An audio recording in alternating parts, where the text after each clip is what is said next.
Bismillahirrahmanirrahim. Assalamualaikum warahmatullahi wabarakatuh. Alhamdulillahirabbil alamin wal 'aqibatu lil muttaqin wala 'udwana illa 'alal zalimin. Asyhadu an la ilaha illallah wahdahu la syarika lah wa asyhadu anna Muhammadan 'abduhu wa rasuluh.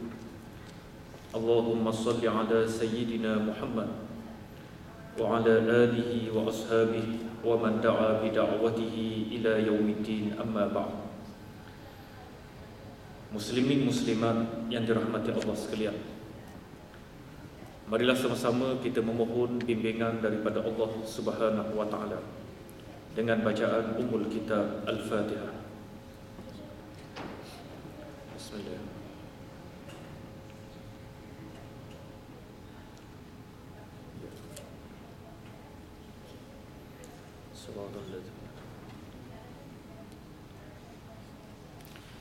Alhamdulillah, kita merakamkan rasa syukur kepada Allah Subhanahu wa taala yang telah memberikan kepada kita peluang dan keizinan untuk bersama-sama pada tengah hari ini dalam usaha untuk menambahkan ilmu pengetahuan, meningkatkan iman dan seterusnya memperbaiki diri kita masing-masing, insya-Allah. Pengajian kita pada hari ini adalah sambungan daripada pengajian-pengajian yang lalu di dalam ilmu tasawuf melalui kitab Penawar Bagi Hati. Pada hari ini kita akan sambung fasal yang ketiga dengan tajuk marah. Berkata pengarang rahimahullah, ketahuilah bahawa marah itu suatu sifat kecelaan yang sangat banyak kebinasaannya, kerana ia menyebabkan pada anggota yang zahir itu akan memukul, memaki dan membunuh, manakala di dalam hati berdendam, dengki, sukacita dengan terkena bala pada mereka yang dimarahinya, dan dukacita bila ia mendapat nikmat dan bercita-cita atas membuka rahsianya. Dan tiap-tiap satu daripada yang tersebut itu sebab bagi kebinasaan. Memecahkan kesangatan marah itu antara yang amat penting daripada agama. Sabda Rasulullah sallallahu alaihi wasallam, "Laisa asy-syadidu bis-sur'ah, innama asy-syadidu alladhi yamliku nafsahu 'inda al-ghadab."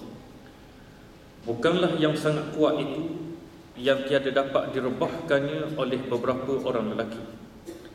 Hanya saja yang sangat kuat itu yang memiliki dirinya pada ketika ia marah.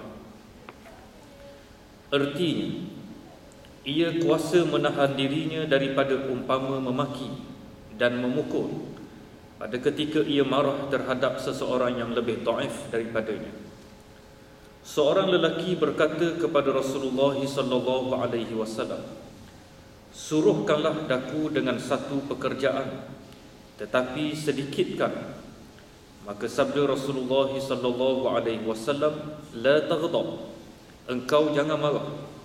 Maka orang lelaki itu mengulang-ulangkan permintaannya. Maka Rasulullah sallallahu alaihi wasallam mengulang-ulangkan sabdanya, "La taghdab." Hadis ini diriwayatkan oleh Imam Al-Bukhari dari Abu Hurairah. Perbincangan kita pada pagi ini berhubung dengan satu sikap yang dipanggil sebagai marah yang seringkali berlaku di kalangan manusia. Sifat marah datang daripada nafsu, dan kita telah menegaskan di dalam perbincangan-perbincangan yang lalu, nafsu ini dibekalkan oleh Allah Subhanahu wa taala kepada manusia, sehingga menyebabkan kita dapat membezakan antara manusia dengan malaikat, dapat membezakan antara manusia dengan binatang, dengan anugerah daripada Allah seperti akal dan juga seperti nafsu. Dibandingkan dengan para malaikat, Allah Subhanahu wa taala kurniakan kepada para malaikat dengan anugerah akal sama seperti diberikan kepada manusia.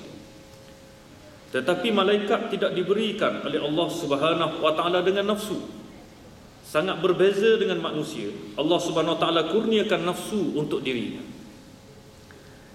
Dibandingkan pula dengan binatang, Allah Subhanahu wa taala kurniakan untuk binatang nafsu sama seperti manusia, tetapi tidak dikurniakan untuk binatang dengan akal seperti mana yang diberikan pula kepada manusia dengan anugerah akal. Apakah tujuan yang telah diberikan oleh Allah Subhanahu wa taala ini? Akal dan nafsu adalah di antara bentuk untuk melayakkan manusia menjadi khalifah di atas muka bumi. Apabila mereka menjadi manusia dan jadi khalifah di atas muka bumi, wasta'marakum fiha, mereka akan makmurkan muka bumi. Kalaulah hanya ada satu seperti yang ada pada para malaikat dengan akal semata-mata, maka pada waktu tersebut manusia tidak akan makmurkan muka bumi. Mereka ada akal, mereka boleh fikir tentang kemajuan, tetapi dorongan untuk membawa kemajuan itu dan memakmurkan muka bumi tidak ada. Apakah yang mendorong manusia ini untuk bersaing antara satu sama lain? Tidak lain dan tidak bukan melalui peranan yang dimainkan oleh nafsu. Maka oleh kerana itu, kedatangan nafsu dalam diri manusia adalah untuk melengkapkan kita sebagai khalifah. Maka Nabi SAW turun untuk memperbetulkan sikap dan menunjukkan cara yang betul kalau kita nak bersaing di atas muka bumi, kalau kita nak makmurkan muka bumi, kalau kita nak membawa kemajuan di atas muka bumi, maka ada kaedahnya yang dipimpin oleh Nabi SAW. Di antara akhlak yang dibawa oleh Nabi SAW adalah membimbing sikap marah. Sikap marah ini merupakan suatu perkara yang terpuji, dan ada kalanya ia akan menjadi satu sikap yang tercela. Marilah kita melihat pandangan pengarang Syekh Abdul Qadir Al-Mandili berhubung dengan sikap marah ini. Kata beliau, marah adalah suatu sifat kecelaan yang sangat banyak kebinasaan. Kalau bercakap pasal marah, banyak sangat kecelaan. Bagaimana kecelaan ini boleh berlaku? Kerana ia akan melahirkan anggota zahir itu, antaranya bersikap untuk memukul. Kerana marah, tangan boleh diangkat untuk tumbuk orang lain, tangan boleh diangkat untuk tampar orang lain, kaki digunakan untuk menendang orang lain. Ia akan digunakan untuk memukul mereka yang dimarahi. Memaki, menyebabkan mulutnya akan memaki, akan menyebut perkara-perkara yang tidak senonoh, dan juga boleh menyebabkan berlaku pembunuhan, kesan daripada sikap marah yang tidak terkawal. Manakala di dalam hati berdendam, yang zahirnya boleh memukul, tangan, kaki, mulut boleh mencela, boleh memaki, dan yang batinnya iaitu di dalam hatinya boleh menyebabkan penyakit dendam secara berterusan. Bila kita dah marah, menyebabkan kita dendam kepada orang yang dimarahi, dengki kepada mereka, kita cukup benci, kita cukup dengki kepadanya. Apabila terkena bala kepada mereka yang dimarahi, kita cukup suka hati, kita akan bergembira dengan sebab bala tersebut menimpa kepada dirinya. Kalau sekiranya dia mendapat nikmat, kita muncul perasaan duka cita. Mengapa dia yang boleh nikmat? Mengapa dia senang? Mengapa dia yang naik pangkat? Mengapa gajinya yang dinaikkan? Situasi ini akan dilalui oleh mereka-mereka yang memiliki sikap yang marah. Dan akhirnya, kalaulah dia berkawan rapat selama ini, dia akan bercita-cita untuk membuka rahsia-rahsia yang ada padanya, kerana peranan yang ada pada marah. Demikianlah kata Syekh Abdul Qadir Al-Mandili. Semua perkara yang disebutkan ini, memukul, memaki, membunuh, kemudian perasaan dendam, dengki, suka kepada bala yang menimpa, kemudian duka cita dengan perkara yang nikmat yang dilalui olehnya, bercita-cita nak membuka rahsia. Semua perkara ini, kata Syekh Abdul Qadir Al-Mandili, adalah sebab bagi kebinasaan. Dia akan membuka kebinasaan diri kita sendiri. Memecahkan kesangatan marah itu antara yang amat penting pada agama. Islam tak kata kita kena buang terus kemarahan. Ada tempat perlu kepada marah. Tetapi memecahkan kesangatan marah, maknanya marah yang sangat melampau, marah yang tidak terkawal, adalah suatu perkara yang sangat penting menurut ajaran agama. Sebab itu kata Nabi SAW dalam sebuah hadis yang masyhur, kata Nabi, laisa syadidu bisur'ah, innama syadidu alladhi yamliku nafsahu 'indal ghadab. Tidak dikatakan seseorang itu hebat kerana kemampuannya mengalahkan lawan dia dalam bergusti, di dalam bergaduh. Apabila dia bertengkar, apabila dia bergusti, dia mampu mengalahkan beberapa orang. Tapi bukan itu dikatakan orang yang hebat, kata Nabi SAW.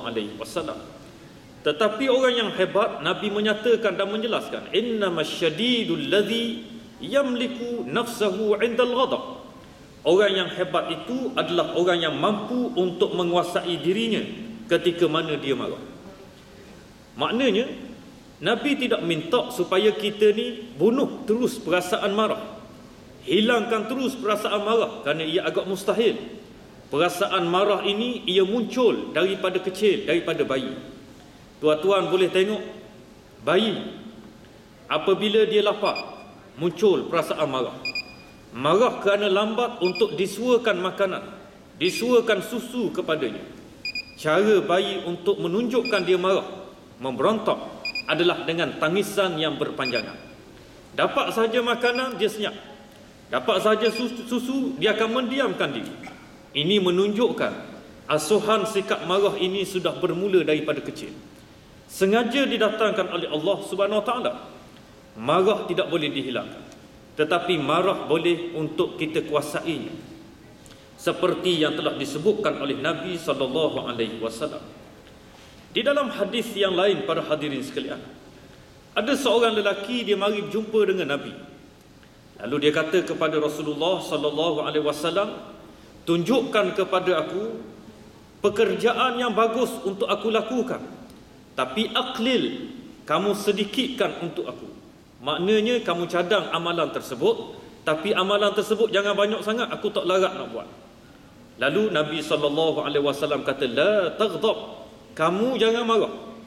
Dalam banyak-banyak amalan yang bagus, kamu jangan marah. Sikap Nabi SAW, tuan-tuan sekalian, di dalam mendidik para sahabat, ia berbeza mengikut kapasiti para sahabat. Ada sahabat yang minta tanya Nabi, apakah amalan yang paling baik untuk aku lakukan? Kata Nabi, buat baik kepada kedua ibu bapa.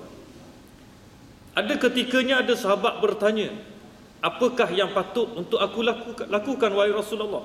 Lalu Nabi pun beri pendidikan. Nabi menyatakan kamu sembahyang. Ada yang Nabi katakan kamu berpuasa. Dan ada ketikanya Nabi tunjuk dengan akhlak. Nabi kata la taghdab, kamu jangan marah. Itulah spontan pendidikan Nabi SAW untuk para sahabat. Dia tanya lagi, tak puas hati, takkan tak marah saja, bagus. Dia tanya balik, Rasulullah, apa lagi? Nabi kata la taghdab, kamu jangan marah. Sehinggalah disebut oleh Rasulullah SAW sebanyak 3 kali. Menunjukkan peranan untuk kita kawal kemarahan ini adalah suatu perkara yang sangat penting dilakukan oleh kita semua. Lazimkanlah 2 perkara pada kelakuan marah. Kata Syekh Abdul Qadir Al-Mandili, kalaulah kamu melalui perasaan marah, kamu cuba buat 2 perkara ini, supaya kita dapat untuk mendidik sikap marah kita. Yang pertama, kata Syekh, memecahkannya, yakni memecahkan marah. Saya tiada bermaksud dengan memecahkan itu menghilangkannya sama sekali, kerana ia tiada hilang sama sekali dan tiada sepatutnya ia hilang. Bahkan jika ia hilang, nescaya wajib dihasilkannya kembali, kerana ia perkakas bagi memerangi sekalian orang kafir, menegah daripada segala kejahatan dan menyuruh dengan mengerjakan kebajikan. Dan marah itu seperti anjing perburuan, dan hanya saja dimaksudkan dengan memecahkannya itu mengajarnya hingga ia mengikut akal dan syarak. Nasihat Syekh Abdul Qadir, kalaulah kamu berdepan dengan marah, lazim dua perkara. Maksudnya ajarkan untuk diri kamu dua perkara ini. Perkara yang pertama, memecahkan marah. Tapi bukan bermaksud menghilangkan terus kemarahan. Kata Syekh, tak boleh nak hilangkan marah. Kalaulah kamu berjaya sekalipun menghilangkan kemarahan daripada diri kamu, wajib kamu hasilkan kembali. Maksudnya wajib kamu hadirkan kembali. Sebab itu ditegaskan tuan-tuan sekalian, marah tak boleh untuk dibuang terus daripada diri kita. Marah ini satu keperluan. Dan marah ini, ia merupakan satu dorongan untuk kita melakukan persaingan di atas muka bumi, untuk kita makmurkan muka bumi. Kalau hilang kemarahan pada waktu tersebut, kita kita berada dalam tempat yang sia-sia. Apa maksud Syekh lagi? Beliau menyatakan jika ia hilang, nescaya wajib dihasilkannya kembali. Kalau hilang terus, mustahil ni kalau hilang. Tapi kalaulah hilang perasaan marah, kamu wajib munculkan dia kembali dalam diri kamu. Kerana apakah ia mesti dihasilkan kembali sikap marah? Kerana ia perkakas bagi memerangi sekalian orang kafir, menegah daripada segala kejahatan, menyuruh dengan mengerjakan kebajikan. Tiga perkara. Yang pertama, tuan-tuan sekalian, dia merupakan satu alat untuk kita lawan balik orang kafir. Orang kafir menghina Islam, tapi marah kita ni dah hilang. Kita sudah buang sikap marah. Pada waktu tersebut kita tak akan membela Islam. Dalam masa yang sama, kalau sekiranya kita hilang kemarahan, kita lihat kemungkaran berlaku di sekeliling kita, kita akan membiarkan kemungkaran tersebut sebab sikap marah tu sudah hilang. Kita tidak sensitif, kita membiarkan perkara tersebut berlaku. Demikian juga kalau sekiranya kita melihat tidak ada orang buat kebaikan, kita rasa biasa saja. Kita tidak berusaha untuk membawa orang lain melakukan kebaikan di atas muka bumi.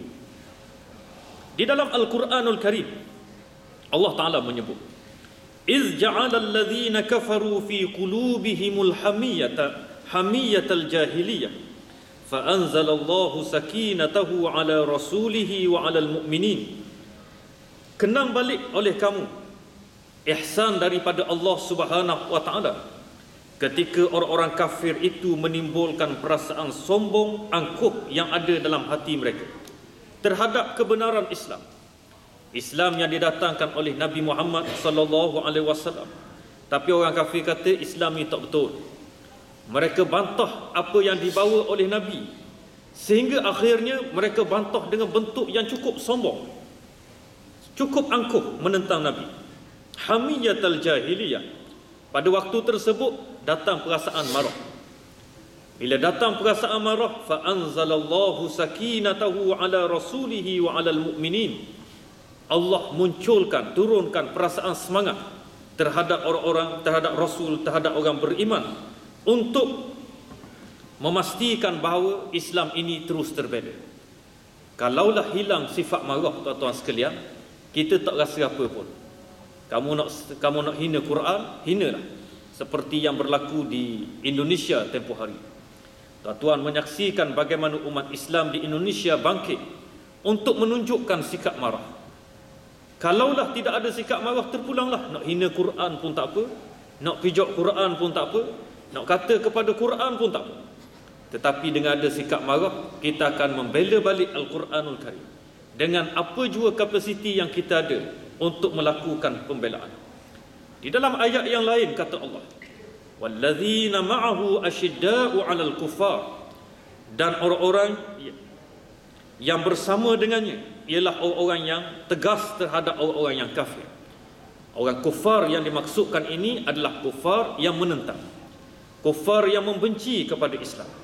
Adapun orang-orang kafir yang memahami tentang Islam, mereka tidak memeluk Islam, tetapi mereka tidak menentang.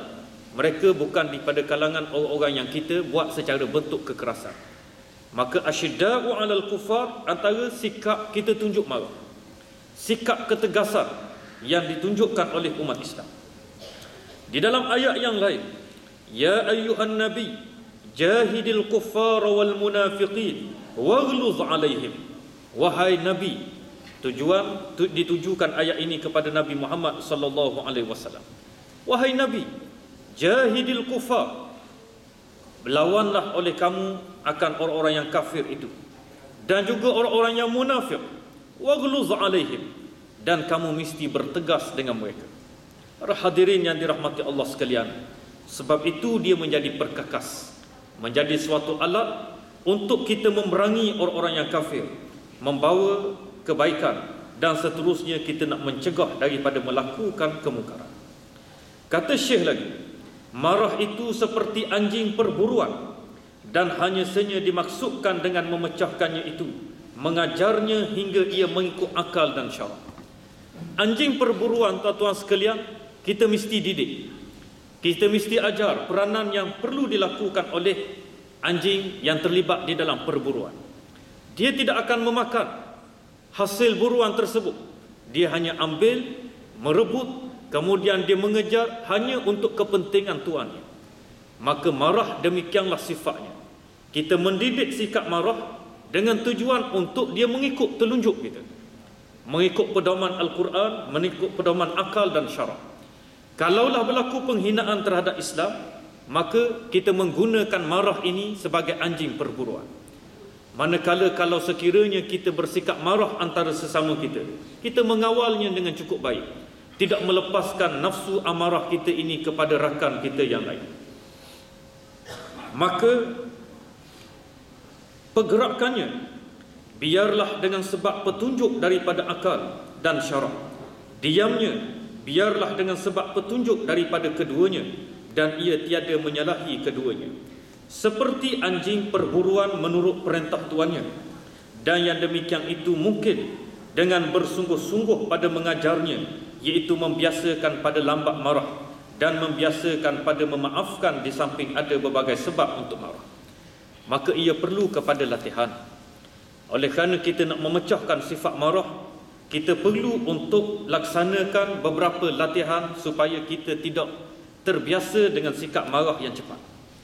Bagaimana kaedah untuk kita melatih menghilangkan marah? Al-Imam Al-Ghazali di dalam kitabnya Ihya Ulumuddin menyebut, yang pertama, mestilah bersungguh-sungguh dan memaksa diri supaya selalu bersikap sabar pada tempatnya, menahan diri untuk beberapa saat hingga benar-benar sopan, penyabar, tetapi dalam bentuk yang penuh dengan kebijaksanaan. Latihan yang pertama, tuan-tuan sekalian, kita dah terbiasa marah. Apatah lagi kalau kita berada dalam keluarga yang begitu disegani, ataupun keluarga kita daripada kalangan orang yang samsing ataupun gedebek. Pada waktu tersebut, tuan-tuan sekalian, latih diri. Marah satu sikap yang didatangkan semenjak daripada kecil. Maka kita melatih diri bersungguh-sungguh, paksa diri supaya selalu sabar. Walaupun kita nak marah, nak keluarkan kata-kata kesat, kita sabar daripada mengeluarkan kata-kata. Walaupun kita mampu untuk memukul orang yang menyebabkan berlaku kemarahan, kita kawal supaya tidak berlaku suatu perkara yang di luar daripada batasan akhlak dan perangai yang sepatutnya ada kepada kita. Apabila kita mendiamkan diri, berlakulah kebijaksanaan. Sesama sendiri, para hadirin sekalian, sama-sama rakan sepejabat, kita nak bergaduh, rugi. Kita akan menyebabkan berlaku keretakan yang berpanjangan. Maka kata Imam Al-Ghazali, mematahkan dan melemahkan gelora marah tersebut sehingga ia kurang menyala di dalam hati dan jiwa. Kena patahkan. Kita kena ambil sikap seperti ditunjukkan oleh Nabi. Kalau sekiranya kamu marah ketika mana berdiri, duduk. Kalau sekiranya kamu sedang duduk, berdiri. Kalau sekiranya kamu duduk dalam keadaan berdiri, kamu melarikan diri. Sama ada kamu pergi mengambil air sembahyang ataupun kamu melarikan diri daripada tempat tersebut, supaya kita mampu untuk mengelakkan kemarahan yang melanda di dalam diri kita. Akibat daripada kita mematah dan melemahkan gelora kemarahan ini, kita akan dapat faedah yang baru, iaitu anggota tubuh badan kita tidak akan mempamerkan sifat-sifat zahir yang buruk. Tuan-tuan sekalian, kita tak nampak ketika mana kita marah. Tapi saat kita marah, kadang-kadang tangan kita bergetar.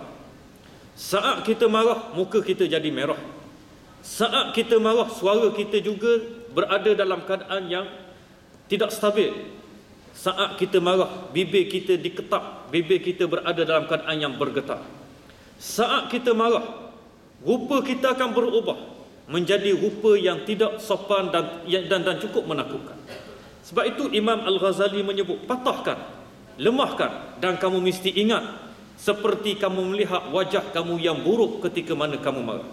Seperti berada di hadapan cermin untuk kamu latih diri kamu di dalam mengawal nafsu kemarahan ini. Yang ketiga, latih diri dengan sibukkan diri kita dengan fikirkan perkara yang lebih penting, sehingga kita tidak berpaling untuk fikir tentang kemarahan kita. Tatkala kita marah, kita fikir terus kerja kita. Kalau bos yang marah kepada kita, kita fikir apa yang kita buat selepas daripada waktu kerja.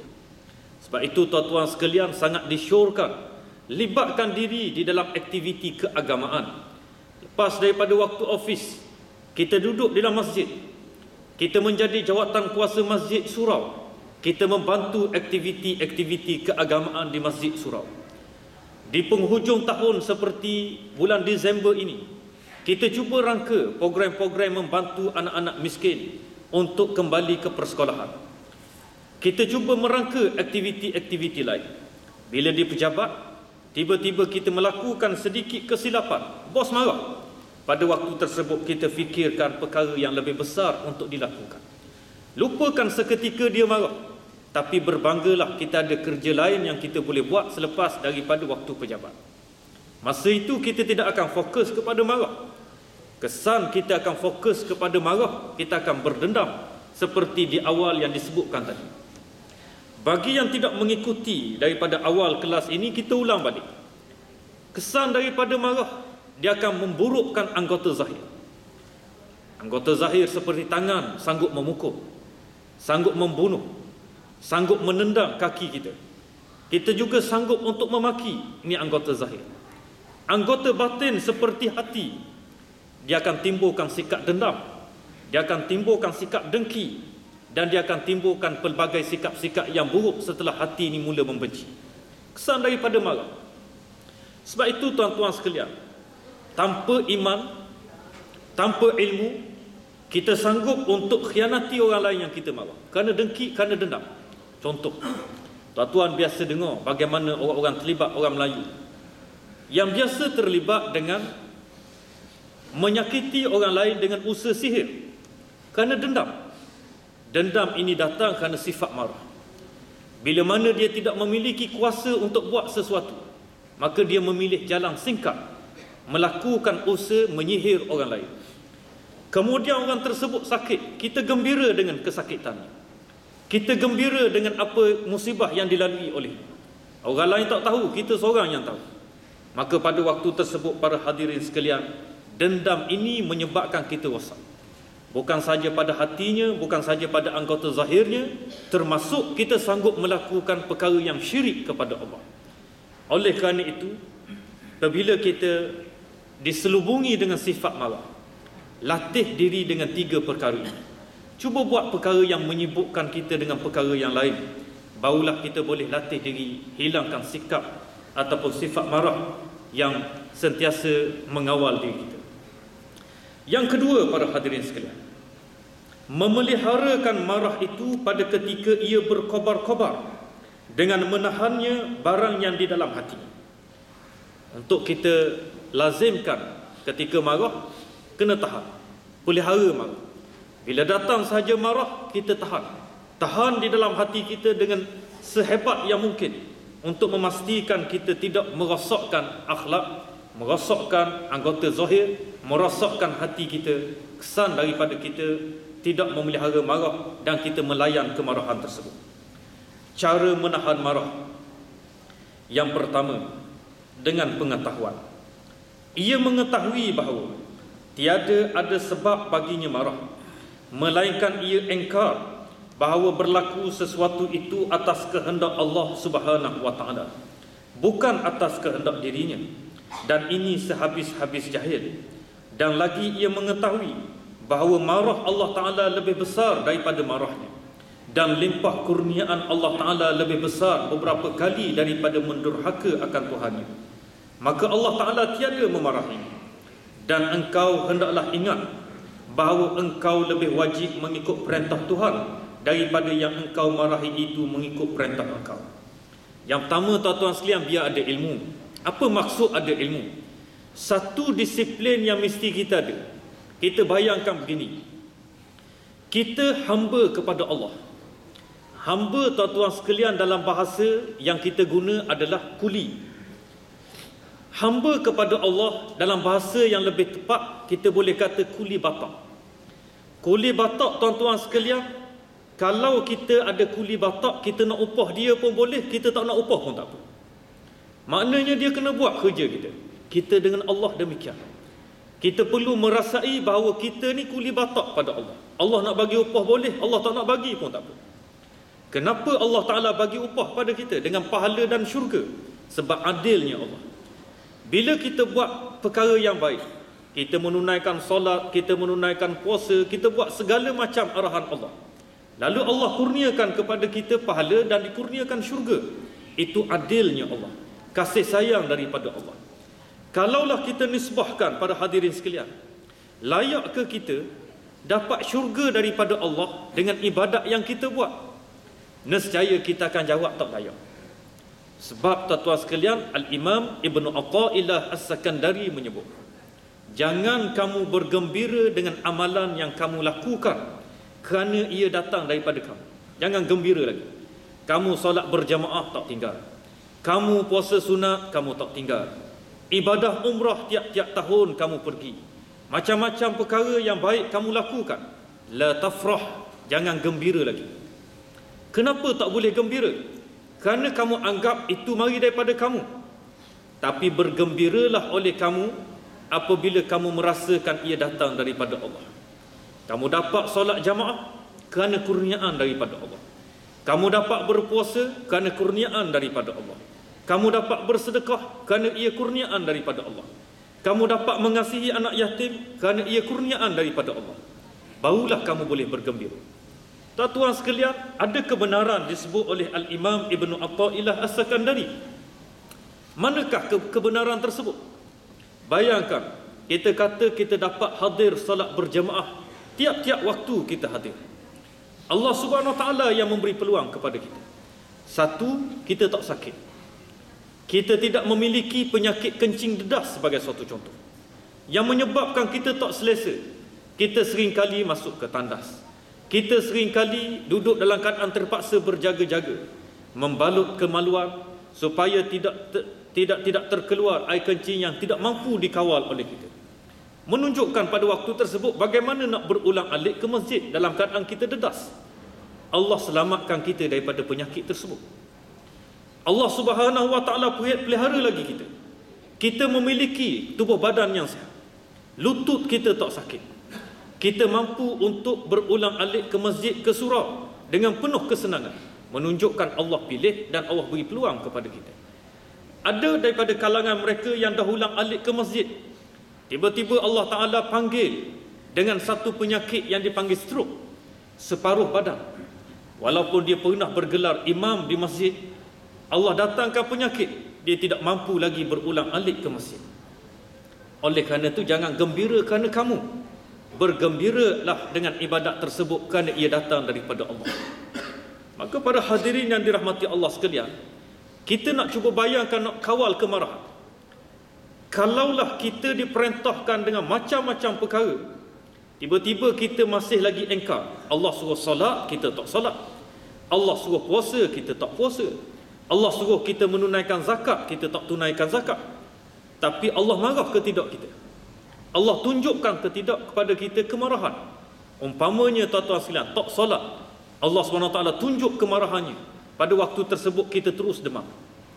Allah tunjuk kemarahannya, tiba-tiba kita dapat penyakit yang tidak sembuh.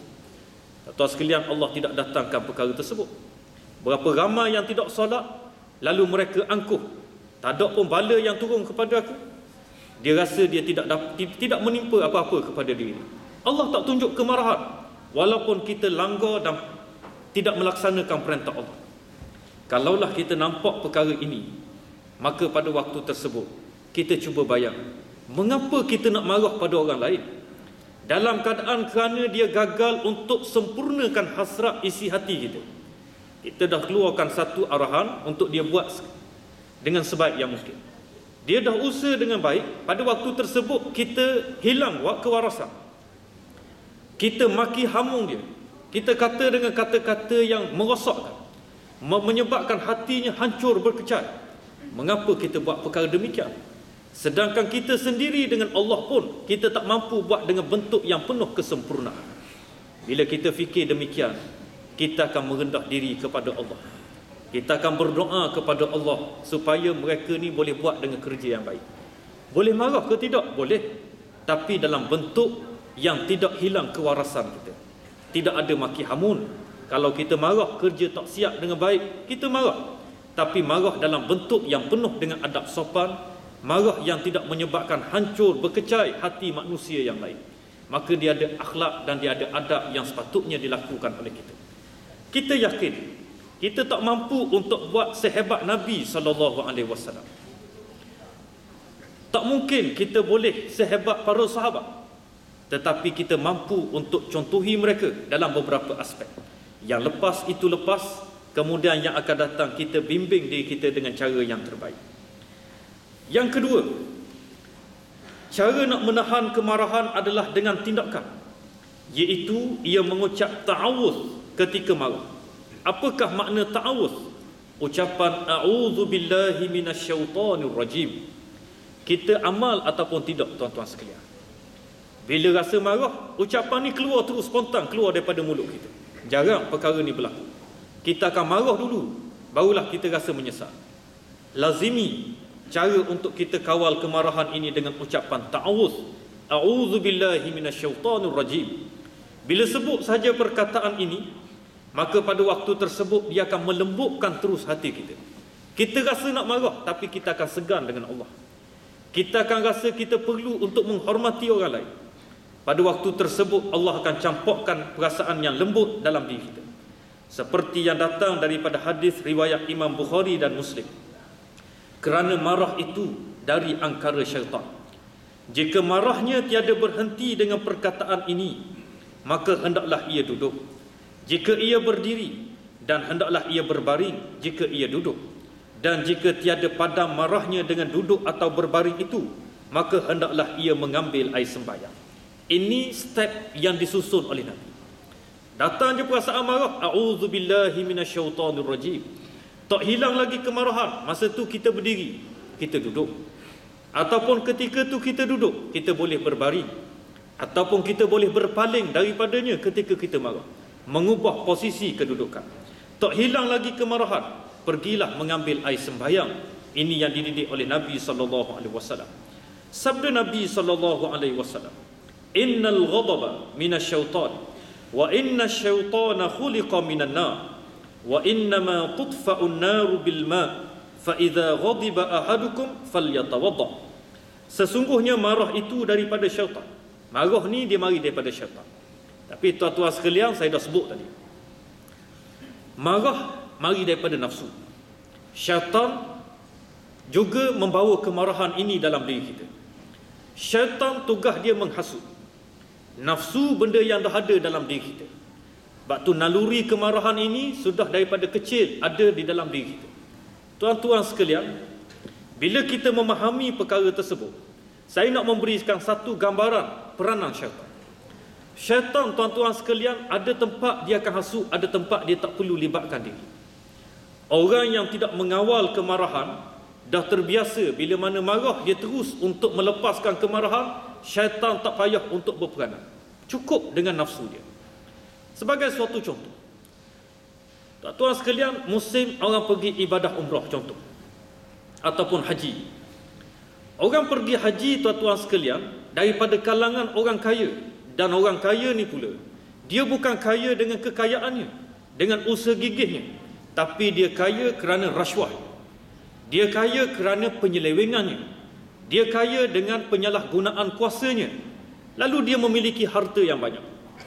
Dia boleh pergi ke tidak di Makkah Al-Mukarramah menunaikan haji? Boleh. Menggunakan pakej yang mahal, tak ada masalah. Tapi apa peranan syaitan? Syaitan tak akan gagalkan dia untuk pergi ke Mekah.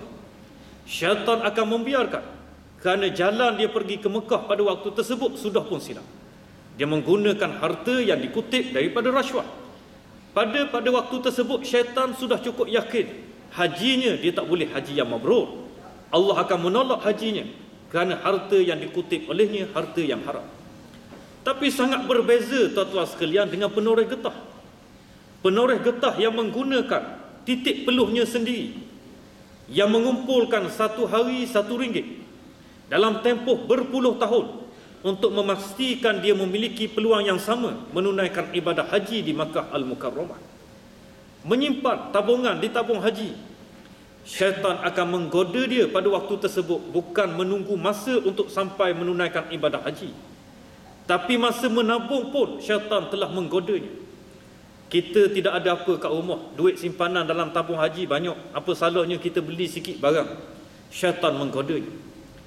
Berbeza dengan orang yang telah kaya dengan cara yang silap. Syaitan tak menggodanya.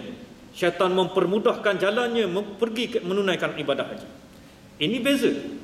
Kenapa syaitan menggoda penoreh getah yang cukup sukar untuk menunaikan ibadah haji? Kerana dia telah melalui jalan yang perit untuk menjayakan diri dia berada